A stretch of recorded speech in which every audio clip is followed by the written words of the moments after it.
support class in Battlefield 5 arguably has the largest variety of different weapons to choose from of any of the available infantry classes. Chief amongst the most interesting and most versatile of those weapon classes is the LMGs. Of course, the usual weapon category associated to a support player in any given Battlefield game. So in today's video, what I want to talk about is not only what LMGs are available and what they specialize in and how they differentiate themselves, more importantly, what roles they perform on the battlefield, how their playstyles differentiate themselves, and how they compare to each other, to ultimately answer the question if there really is one LMG that, objectively speaking, is the best one to be using in at least a majority of the situations you're going to face as a support player on the battlefield. So to start off with, let's talk about the king of long-range combat, the Bren Gun. 514 rounds per minute, decent vertical recoil at 0.66 degrees on a per shot basis, but most importantly, and what makes this gun so good for long engagement distances when it comes to the support class of LMGs, is its low horizontal recoil at 0.15 to the left and right. That can actually even be further decreased with the right upgrades, which I would recommend, down to 0.1, giving this gun about half of the actual horizontal recoil any of the other weapons usually face when not upgraded, and even when upgraded, that we're going to be looking at in today's video. Decent magazine size at 30 and a decently quick reload don't stop this weapon either from performing well, but what may actually hinder you from using this weapon essentially to its fullest potential is the environment at which you're fighting in. That is to say, long distance combat in Battlefield 5 with fully automatic weapons is a little bit difficult. For multiple reasons, amongst them, and chief amongst them, however, is visibility. So while the Bren Gun definitely is a weapon that, thanks to its stability, can even rock a 3 times magnified scope and thus allows you to far more accurately place your shots on targets at longer distances, what you will be fighting is actually physically seeing your enemies, because many of those, especially if they are at medium-long ranges, are going to be rocking sniper rifles, bolt-action rifles that is to say, or if they're assaults, semi-autos, if they're fellow support players, bipodded LMGs, or even worse, LMGs. These guns will absolutely tear you up if you can't, in time, duck behind cover. And the Bren Gun is not necessarily the kind of weapon that you play stationary, instead as a supportive weapon going with your squad, attacking objectives, constantly on the move. It's not an MMG after all, but an LMG, and they do differentiate themselves clearly in how they are used. So to make the Bren Gun work in Battlefield 5, you have to pay a great deal of attention to your positioning, making sure that you do not expose yourself to too many lanes of fire at any given point in time, that you essentially have wherever you could be shot from in your sights, and you see anybody moving, positioning themselves, or where somebody who starts to shoot at you is exactly located. Because if you don't, you're going to have a bad time. So the Bren Gun requires a great deal of patience and quite a bit of map knowledge as well, knowing where enemies will be coming from and how to best engage them. But with that in mind, it is not only the best gun for long engagement combat, but it can be a very effective one as well. Moving on to the Lewis gun then, the best gun to go on a mad rampage, to go on a mad flank with. And this is simply down to the fact that it has the largest magazine, be that 47 to begin with, or even way over 90 if you upgrade it correctly. Now, it's got a slightly better fire rate than the Bren Gun, but not much here at 539 rounds per minute. Similar vertical recoil at 0.62 on a per shot basis, but significantly worse horizontal recoil at 0.225 to the left and right, which can be reduced to 0.18 with the right upgrades, but again, is nowhere going to get even close to the stability that the Bren Gun has to offer. So while the Lewis gun is capable, as the KE7 is, to take out targets at medium-long range, it isn't necessarily the most advantageous gun to be using for those situations. Instead, actually, the Lewis gun is the one weapon that occupies really quite a small niche. Those people who will sacrifice what is essentially DPS on target at a given range for magazine size. Because when it comes to more close engagement LMGs, such as the KE7 FG42, these weapons will outdamage a Lewis gun, specifically actually the KE7, at pretty much any engagement distance you can look at, unless they run out of bullets or forget to reload in time. That being said, the Lewis gun is still a very good weapon. It faces the same problems that the Bren Gun would when fighting at medium-long range, but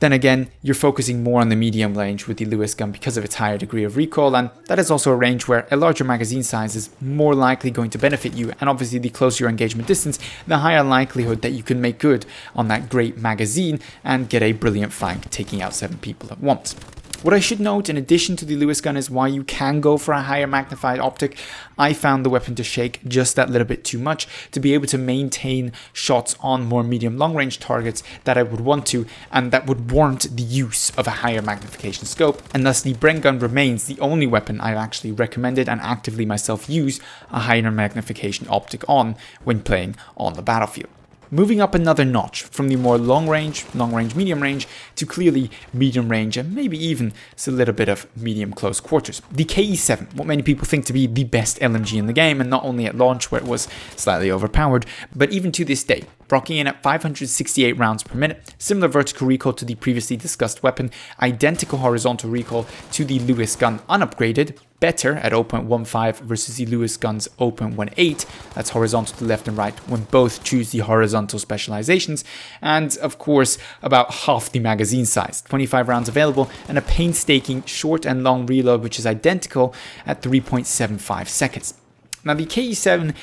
doesn't have, as the Lewis does, the necessary potential for a clear long-range dominance amongst the automatic weapons.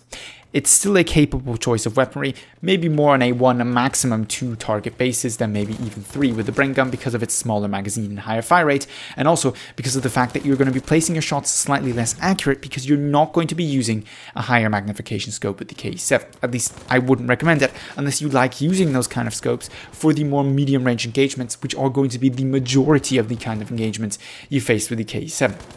The KE7 could arguably be the most flexible weapon, and that's really what it is king of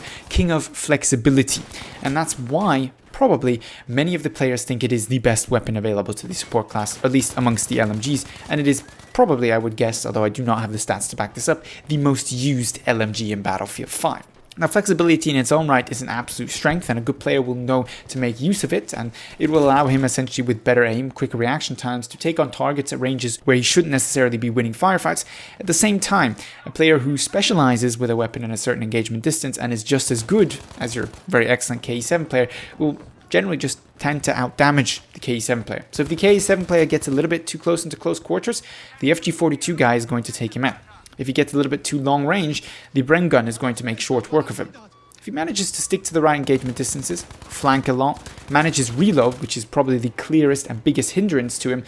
then the KE7 is going to be an excellent weapon of choice. It is, after all, the king of flexibility, so no one set engagement distance is where it's going to dominate, but it is going to dominate in the right hands nevertheless. This leaves us then with the FG42, a weapon I've done a weapon review on this week, and thus don't need to talk in too much detail about it. If you want a full rundown of how to play the FG42 and what its clear strengths and weaknesses are, as well as a detailed stat rundown, feel free to head down below in the description where I'll have the video linked for you guys to enjoy. The FG42 in a quick nutshell is 670 rounds of close quarter goodness with medium range capabilities attached to it, and thanks to its bipod, even the occasional bit of long range, which applies to all of these weapons, given that, if I'm not mistaken, all of them have a bipod, or at least the option of a bipod there. It's got the highest amount of recoil, whether upgraded or not, that's no surprise, and the lowest magazine size, regrettably at 20, with the fastest reload at 2.25 seconds. When it comes to the FG42, knowing that you have to stick to medium range or less, other when you're bipoded, or if you really want to tap or single shot fired, is essential to making this weapon work. But because map design is a little bit more cover focused, my personal experience and opinion in Battlefield 5, closing the gap on your enemy, which is vital to a successful use of an FG42, is not as difficult as, say, it was in Battlefield 1, and thus these weapons, which focus more on the close medium range, are far more viable than they were in Battlefield 1 in my personal experience. Now, managing your mag with the FG42 is as much of a chore, if not more, than it was with the KE7. Less bullets, so a little bit more difficult than with the KE7 in that terms, but a much faster reload, which is something that comes in very handy when taking on multiple targets in close encounter combat. But in summary, where this leaves you is with what you all expected. There is no clearly best gun for anything. There's a best long-range gun, there is a best flanking gun, there is a best medium range or flexibility weapon out there, that is the KE7, and understandably because of that is probably going to be the fan favorite, and there is a best close medium range LMG available, and that is the FG42. Let me know down below in the comments what you think of the LMGs, if I've forgotten any key strengths or weaknesses that should be pointed out, and which of them is your favorite weapon. Leave that, as well as of course your usual video suggestions and feedback, down below in the comments, or hit me up with it on Twitter. If you enjoyed this video, found it helpful or at all entertaining, don't forget to give it a thumbs up. But with all that being said, I'd like to thank you very much for watching, and hope to see you in the next Battlefield 5 video.